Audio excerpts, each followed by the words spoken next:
You've seen it, I've seen it, it's here. Creative Assembly has just announced Warhammer 40,000 Total War.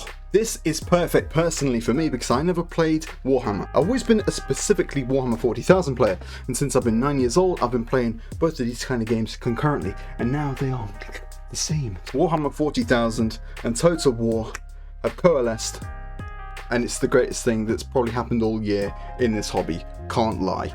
We're going to go through all of it, we're going to have a look at the video, break it down, what we're seeing, my thoughts, try to make sense of it, see what we can see what we can observe, what we can glean from the little short trailer that they put out, and we'll go through the article, and I'll try to pull together everything that we know about it already. So yeah, I mean, what's more to say? If you don't want to look at my face anymore, let's get into it.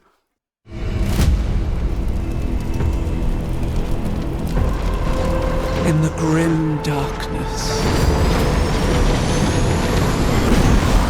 of the far future, every soul's survival hangs by a thread.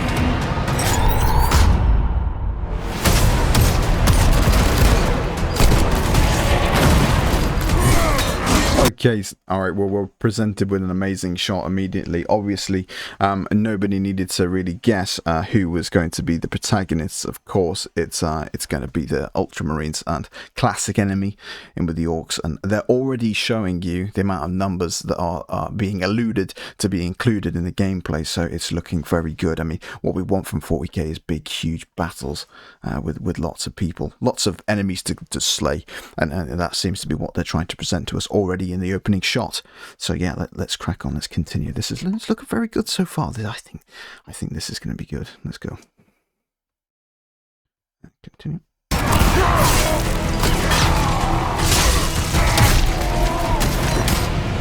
Mankind is beset by endless tides of aliens, traitors.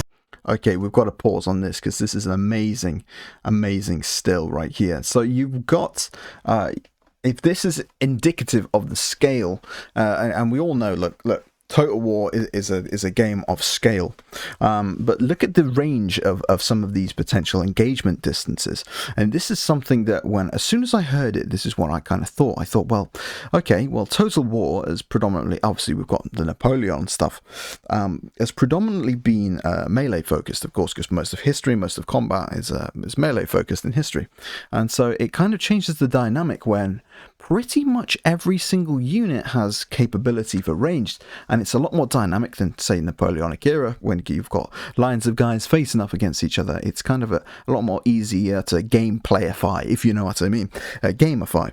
But when we've got like these engagement distances of like varying distances, it's a lot harder to turn it into a game and account for it. So it'd be very interesting to see what they do. One of the things I think they'll probably do is kind of go with a more city of death kind of thing. So they've still got the channels, and things are a bit more limited. I imagine if you're hovering over a large army like this, it's going to be very hard to get them to maybe prioritize the units or shoot at the correct enemies. But yeah, it's just something to be mindful of as we go forward and we learn more things about it. But yeah, let's continue in the video. And demons.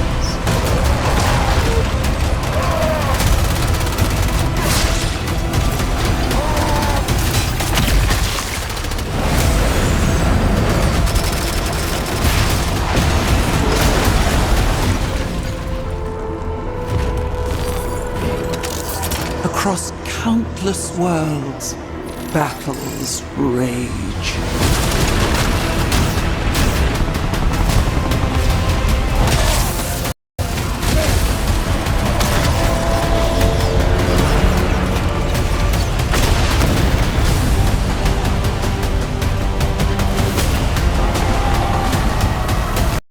Okay, yeah, so as I was saying before, we've got another little still here as I've just paused it, and you can see here that it's kind of like a city of death setup, and this is exactly what I would expect for this kind of game. It's going to be kind of the way that they kind of balance that over leaning amount of over-present amount of guns as it's going to be in 40k. I mean, it's kind of unique in the sense that, like, you couldn't really do a 21st century modern warfare kind of total war game. I don't think it would work. It would become a completely different thing.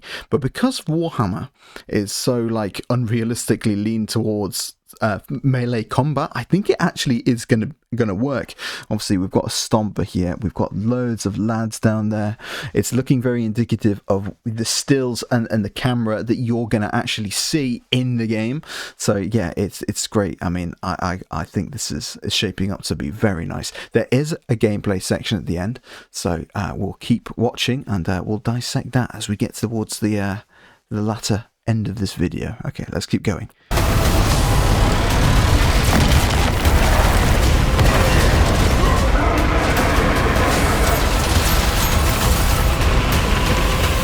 Okay, that was very cool. Let me just skip it back a little bit. We've got some kind of like mini exterminatus, probably more of an orbital bombardment kind of thing going on.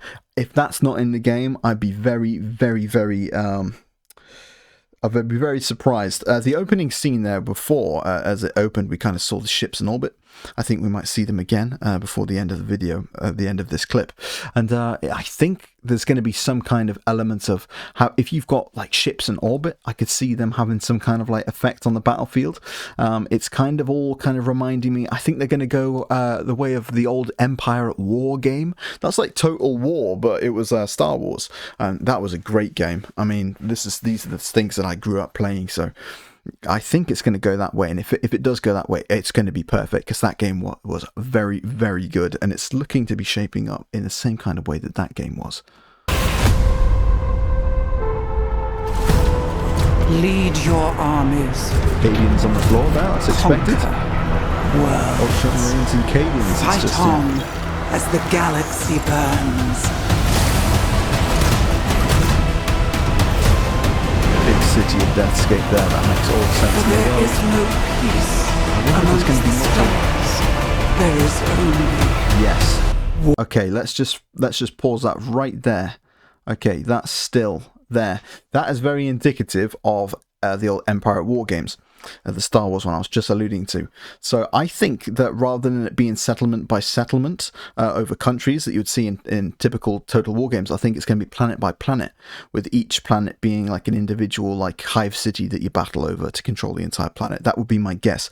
I would be surprised, pleasantly surprised though, if they took the route of like multiple bases per planet, if you know what I mean.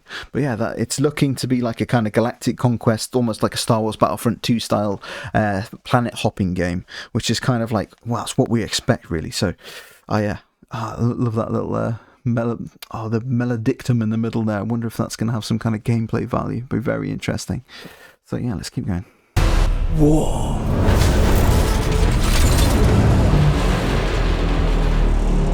Awesome. It's been a long time coming. So this is the gameplay footage captured in engine. So let's have a look. So what we've got here immediately, you've got a ship rendered in engine. That looks to me like it's hinting that there's going to be a space battle element, which makes sense as we saw that bombardment. It looks like, unless they're completely trying to pull the wool over our eyes, No Man's Sky style, that we're going to be able to fight on the exterior of a planet. The way that you can see all the features of the world as well, they're scaled up. So that mountain, that city down there in the bottom around here, I don't know if you can see my mouse, but just around here, it's all scaled up. So I wonder if there's going to be some kind of seamless element between the space and the ground.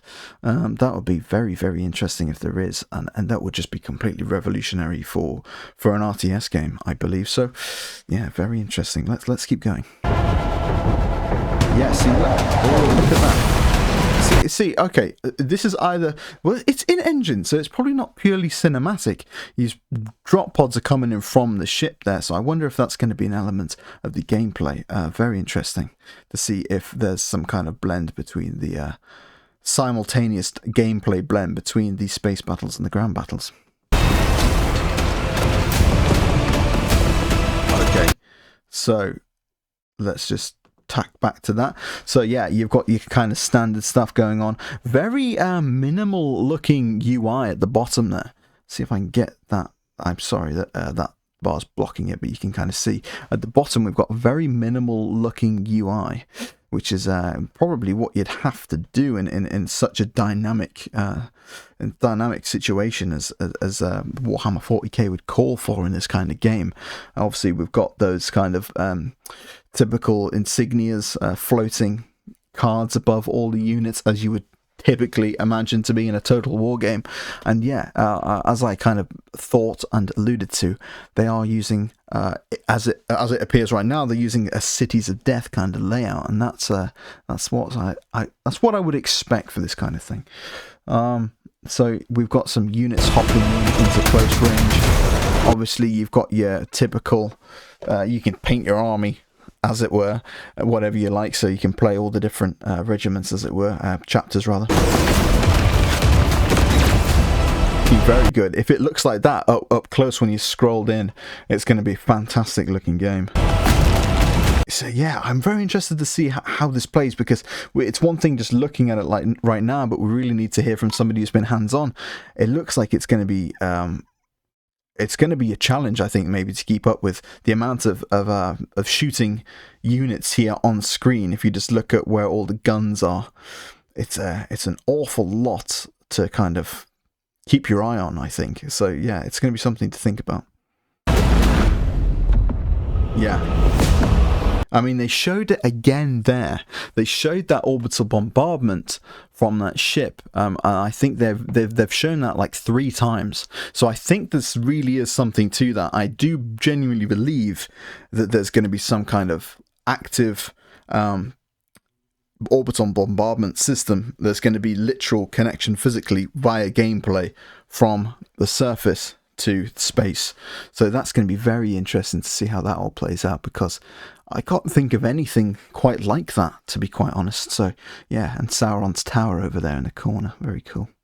Okay, excellent. Right, well, let's finish off the end of this. Yes. Okay, well, I was correct. You looks like you're going to be planet hopping. That's exactly what you'd see in Empire at War, and it's exactly what we see in like Star Wars Battlefront 2 back in the day, Conquest mode. There you go, look at that.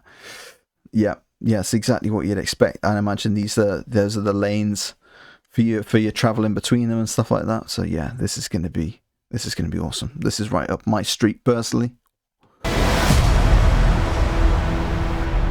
Awesome. Okay, well, let's get into the weeds then. Alright, let's get into some of the things that we also have seen in the article. So we've got Total War Warhammer 40,000 will have 4 factions to choose from at launch: Space Marines, Astra Militarum, Orcs, and Eldari. Okay, so that's classic. You've kind of got your 4 different main core playstyles. Obviously, you got your Space Marines, Elite, Tough. We all know what that's about. Astra Militarum, varied, and kind of spaced out. Not spaced out, but jack of all, kind of like non-specialist, kind of run-of-the-mill, everything. Astra Militarum. Orcs, you kind of zany, wacky, melee focused, carnage, fun. And then the Eldari, which is kind of what's going to be your fast attack, your sneaky kind of elite glass hammer kind of stuff. So, all good, everything that you kind of want there at launch to start off with. Be very interesting to see what the release of the rest of them is. If it's anything like 40k is known for, we might get drip fed one every couple months, which would be very disappointing. I'd like to see a good fast range. Preferably, we'd like to be able to play with all of the factions. I can understand them leaving things out like Genestealer cults or like individual small components of chaos or whatever, but yeah, it's a good core to start with anyway. Okay, continuing on, with each offering wildly different playstyles and challenges in both campaign and battle modes. Okay, cool. Well, that kind of connotes that you can begin playing the campaign as any one of those 4, which is great. I know it obviously would take a lot more resources to make the campaign playable by each faction individually and make it actually, deeper than a puddle for each one, rather than just a pure reskin. So that's good. It's not just pertaining to the battle mode with it just being one faction that's playable in the campaign, so that's good. The game will be packed with iconic Warhammer 40,000 units, from battle line infantry and tanks to walkers and colossal war engines. Did you see that stomper in the trailer? Yes, we all saw that stomper in the trailer. That's going to be great. That's kind of something that, I mean, obviously, let's kind of leave Warhammer Total War out of this when I say this, but like typically in Total War games, and even in them, to be honest, we don't have great big giant things like that. I'm sure you get big demon princes and stuff in Warhammer Total War, but as it comes to like stompers and titans and things like that, this is the first time the series ever delved into any kind of unit like that. So yeah, that's going to be absolutely amazing. Okay, so what else they say here? Obviously here is that stomper again. Yeah, absolutely awesome. One of the best things that has ever come out of 40k. You'll also be able to customize your force, from its name, color scheme, and heraldry down to its traits and tactics. Very interesting. So whether you want to make your Total War army match your tabletop collection, or just create an awesome new thematic color scheme, go for it.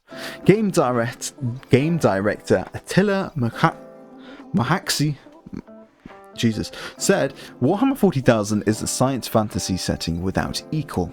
Its galactic scale, iconic factions, and brutal battles have contributed to a universe that gels perfectly with Total War's DNA. I agree. We've worked with Games Workshop for over 15 years and can't wait to continue that partnership. Bloody hell. Try that again. And can't wait to continue that partnership with the aim of creating the definitive Warhammer 40,000 strategy experience, just like we did with the Total War Warhammer series.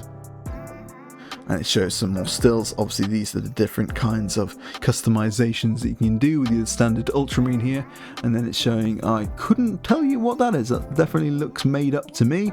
Same thing with that one. Maybe there'll be some lore heads that'll tell me, no, you're an idiot, how can you not recognize the bloody newts, or the flaming newts, or the fucking acidic spider balls that everybody knows about that chapter. Sorry, I don't recognize them if they are a real chapter. But anyway, Total War Warhammer 40,000 will release for PC, but will also be the franchise debut on both PlayStation 5 and Xbox Series consoles. You can wishlist it now. So not only, this is very interesting, so this harkens back to a point I made before. So not only is it available on PC, it's available on console, which is very interesting. How on earth are they going to make this a playable game with all those melee units, all those shooting units all over the place, and then make it playable on a controller? I always thought that Total War, in all of respects, was one of the most unlikely games that you could ever control with a controller. Personally, for me, there's just so many different commands you want to issue. It's very hard to do that kind of thing on a controller, and also coming to actually selecting your units on the field. That's going to be a very interesting thing to see if they can pull that off. So yeah, they're really stacking the cards against themselves, if you ask me, in terms of making this, easy to play. But okay, anyway, the game's still a little way off in the future. Stay tuned to Warhammer Community for all the latest news, and sign up for the newsletter so you'll never miss a thing. Okay, so I'm just going to go through a couple more bits of information. Okay, so we're going to see some more information on the 16th of September. There's going to be a small dev roundtable.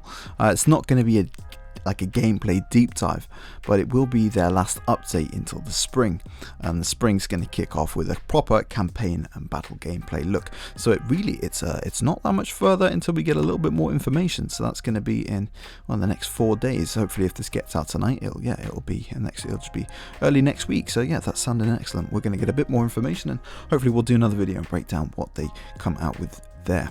The release window. So I believe there's talk about it being later into 2026 or early 2027. So it's not actually that long a wait in terms of good game release schedules. Hopefully it's not being rushed out. Obviously this is the first we've kind of heard of it. Some people may claim that they've kind of heard rumors on the grapevine. That's all very good, but hopefully they don't rush it out. I think there's some things that are indicative of something that they maybe not be taking their time. When you see stuff like only have 4 factions available at the onset of the game's release, sometimes that can be a bit of an indication that they're wanting to get a game out in just a playable form rather than a polished form, which is kind of just what you expect with the gaming industry now. But yeah, hopefully there's a good balance struck there anyway. Okay, so obviously there are some Chaos Space Marines rumoured. They're not going to be in at launch, but they have confirmed that they are absolutely part of the plans, along with some other iconic factions. So yeah, at least we have Chaos Space Marines confirmed as part of the plans. I'd love to see Necrons, Tyranids. Tyranids for me is perfect. I think if you can do Orcs, you can do Tyranids. They kind of feel, in terms of gameplay, they're going to feel much the same kind of role, with just some different kind of flavors. So yeah, that'd be great. I mean, if Tyranids are in there, that's amazing. Back in the day when you had all the Dawn of Wars that were releasing, some of the greatest, biggest, and most expansive mods with that included the Tyranids, because everybody wanted to play against them, crunch them, smash them, because they're so fun to fight against and fun to play as. So yeah. Alright, blood packs. So also, no, blood is in the base game. Obviously, you saw the 18+ rating, which is very interesting for a RTS game. So it does seem that they're going to be leaning into that grim, dark, gory aspect. There's going to be blood flying everywhere, which is, so it sounds great. I mean, especially when you zoom in, I imagine some of the animations that we're going to get, like kill animations, will be quite gory, because you know that they're going to be in there, no doubt at all. Okay, so I believe Creative Assembly's intent is to have Steam Workshop mod support at launch. This is excellent. It means people are going to be able to come in and make their own tweaks immediately. So I wonder if people are going to beat Creative Assembly in releasing some of the factions aren't included at launch. That would be very funny to see. So that's great. It's great to see modding is going to be on the menu from day one. So that's an excellent piece of information. So we don't know the PC specs yet. So that'll come closer to launch, but I imagine they're going to be up there. This is going to be on the higher end of things, but yeah, it's kind of expected. Every single new Total War game that come out is something that has become a benchmark for how good is your PC, can it run this game. And it's very much so like that with Rome Total War 2 at the time. That's something that pretty much any PC now that's worth its salt is going to run without even batting an eyelid, but at the time it was pushing. So yeah, it'll be interesting to see what the system requirements are. But anyway. Okay, let's go on for the custom sub-faction element. So Steam explicitly says you can play renowned sub-factions and warlords or forge your own custom army, including naming, colors, iconography, plus traits, tactical abilities, war gear, shaping, campaign, and battle philosophy. So that's very interesting. It seems that they're trying to inbuild depth like that via war gear and stuff like that, and make it really customizable, so you can really play with your tabletop force in-game, which is, it's amazing. They know what Warhammer fans want, so that's nice to see. Obviously the setting is in the era Indomitus, so that's in a modern era, so hopefully that'll kind of lead into all of our modern factions being available to play in the game at some point. This isn't just Total War as 40k, it's also part of Creative Assembly's new tech era. War Core is their new big engine step, and it's clearly tied to getting Total War onto console properly. So it has its very own engine, and that's not a surprise given how different some of the visuals on the gameplay looked. So yeah, it's going to be interesting to see what this new engine brings, and I wonder if they're swinging it into a completely different way of controlling your units on the field, as I suppose they're going to have to come up with something pretty creative. So what we do know about the whole space element is that there are going to be orbital bombardments. That is actually confirmed, and there's going to be you're able to upgrade and upkeep your fleets and stuff like that, but I don't think they've actually confirmed, in fact no, they have not confirmed that there's going to be space battles, like ship to ship space battles. So we'll see if that's something that gets announced and officialized. They haven't released any details on multiplayer or co-op, so we don't know anything about that just yet. So we're going to have to hang fire to find out what they release and what they tell us about that. So no information on any multiplayer elements of the game as of yet. So yeah, that's pretty much everything that we know so far. Very interesting. I mean, look, this has been a long time coming. A lot of fans have been calling for this for a long time, and I think God willing, everything works out and they pull it off, and it's going to be a great game. So I hope that you've appreciated this quick little deep dive. I wanted to get something out there super quick, just going over what we know so far, the trailer, breaking it down a little bit. So yeah, I hope everybody else is looking forward to it as much as I am. And so yeah, I'll see you on the other side, boys. I'll be back again probably next week to keep us updated with this, and I'm back again for another hobby with the homie at any point in time that it kind of strikes me and I'm able to do so. Not the most organized fellow in the universe. It's kind of just who I am as a person. So yeah, thanks, boys. Like, subscribe, all of that nonsense, and have a good night.